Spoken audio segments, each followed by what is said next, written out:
I accepted this invitation and selected a member of my staff, a Miss Catherine Casey, who was a practicing Washington lawyer, but who was on my staff to see to it that I, in conduct of the work of the staff, did not break any official rules in Washington.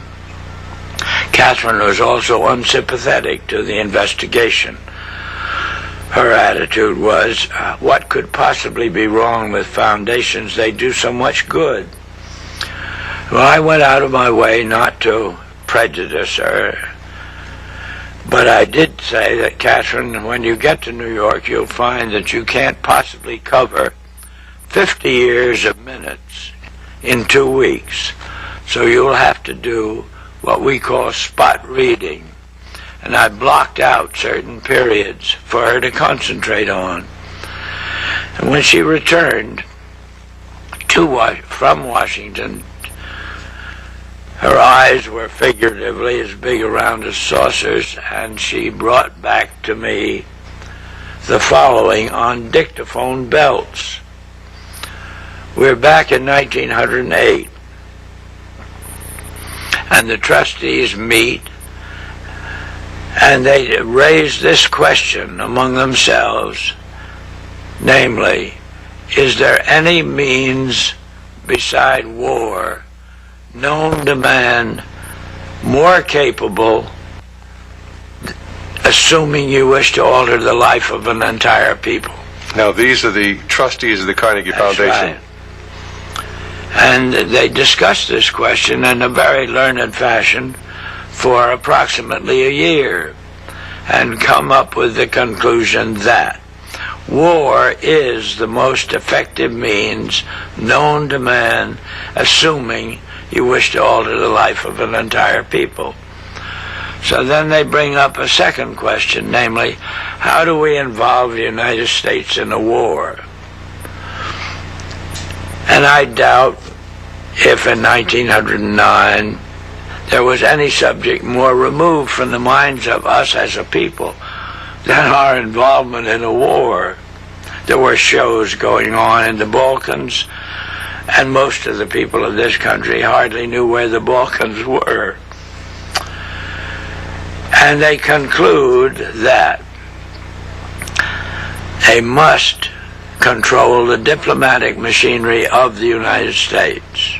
And that raises question number 3, namely, how do we secure that control? And the answer comes up, we must control the State Department. And from that time on, their activities were centered on securing control of the State Department. Now, as a means to that end, the endowment founded an instrumentality called the Council for Learned Societies. And that council was assigned the task of passing on every high official appointment to the State Department before the appointment was confirmed. At that point, this finding linked up with what we had already suspected, but nevertheless there was confirmation of it. Well, this happened and pretty soon the country was in a war, which came to be known, of course, as World War I.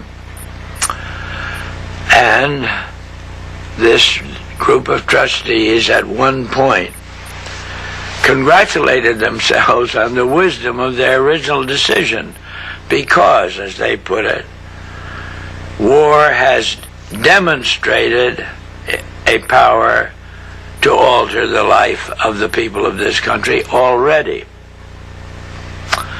And then their interest centered on seeing to it that we, as a people, did not revert to our customs and our practices which prevailed prior to the outbreak of World War I.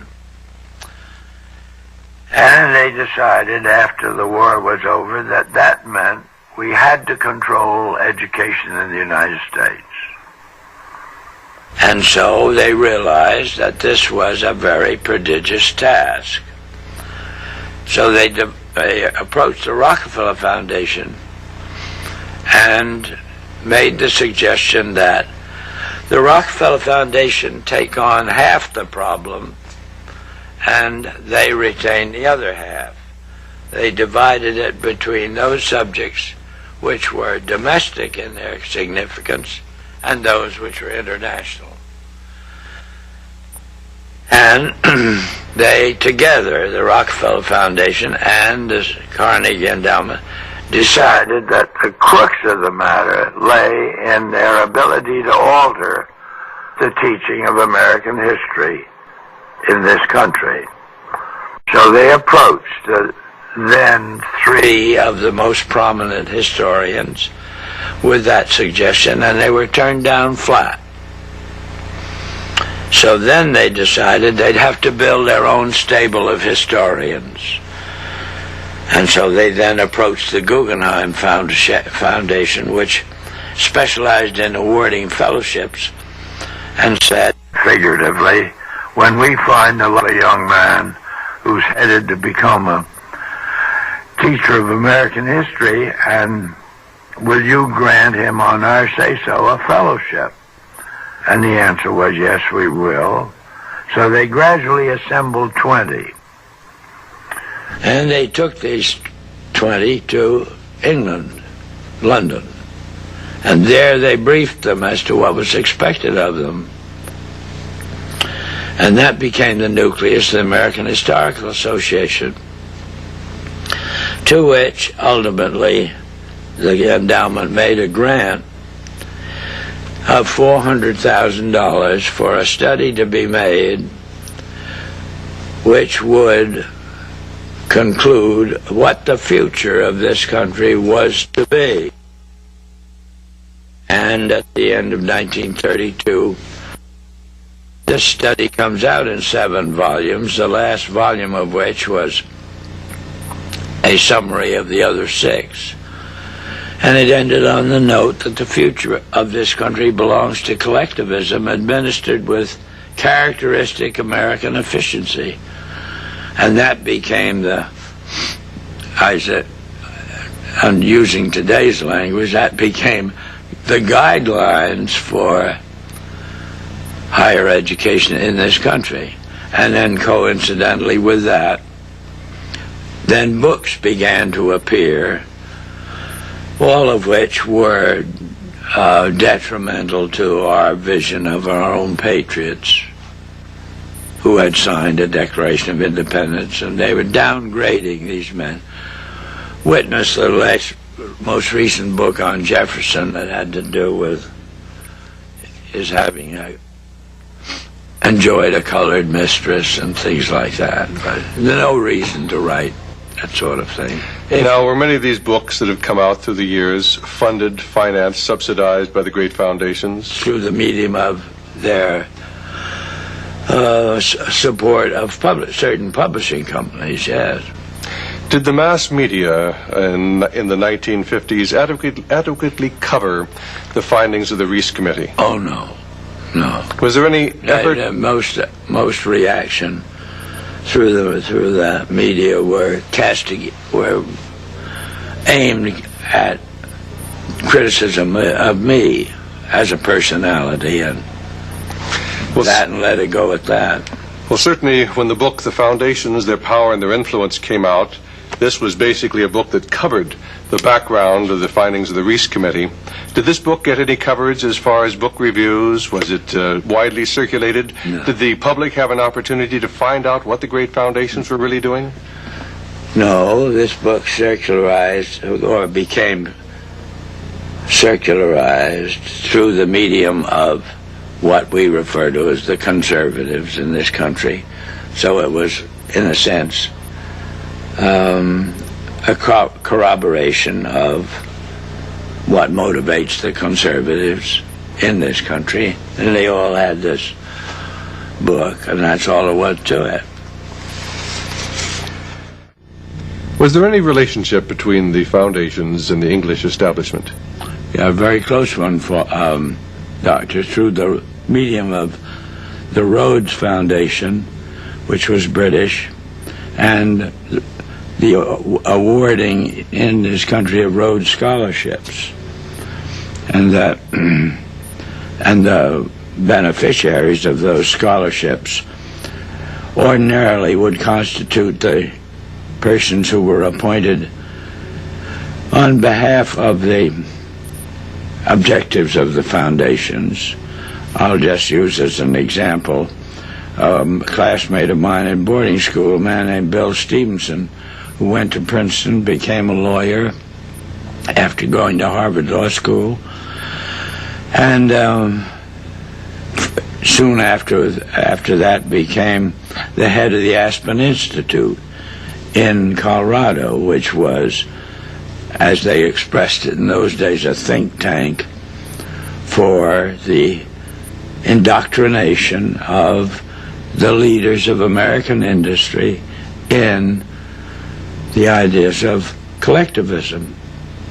And humanism. As just as an example, another classmate of mine in Yale by the name of William Benton had a fantastic career and finally ended up a senator from Connecticut for 1 6-month period. And then Bill left and went to Moscow, as he put it, for the purpose of finding out whether his interpretation of what was going on in Russia was the wave of the future, and came back and said yes, he found out he was right, and he ultimately became the individual who did most to orient the Ford Foundation over to that point of view. And at the same time, Bill became the liaison between Moscow and Washington and the United Nations through UNESCO, the educational arm of the United Nations. It's all a dovetailing in to form an amazing web. Then, in essence, the function of the great foundations was to push this concept of secular humanism. Yes, well, that was a name that is relatively recent assigned to it, but in effect, yes. One and the same. Sure. But basically, it's a matter of the world finding a name for the opposite of what our founding fathers created in this country. And of course, one of the names they found and employed was capitalism. Capitalism was never a system thought out and advanced and proposed and promoted. It was a name assigned to a body of practices that were already going on but didn't have any name. So those who were advocating socialism gave these practices the name of capitalism, and we've accepted it. Then that fell in with Marx finding, namely, capitalism contains the seeds of its own destruction. And what he really meant was capitalism as practiced contained the seeds of its own destruction. But all these misunderstandings have to be cleared away, as in some cases phases of experience have got to be defined. Well, Mr. Dodd, if we continue going along the same course that we've been following in the past as far as our foreign and domestic and military policies are concerned, what, in your opinion, is the outlook for the survival of America as a free and independent nation? Well, my opinion is that it will not survive. In fact, in my opinion, it has not survived. We now are not a free and independent nation. We've adopted the basic concepts of collectivism. Yes, and the controls are lodged. The controls of us are lodged just as they are the controls of Russia outside of these two countries. We don't have any control over our own destiny, and our policies are not formulated by ourselves or as a people. But we have no idea by whom they've been formulated, and we're not allowed to know.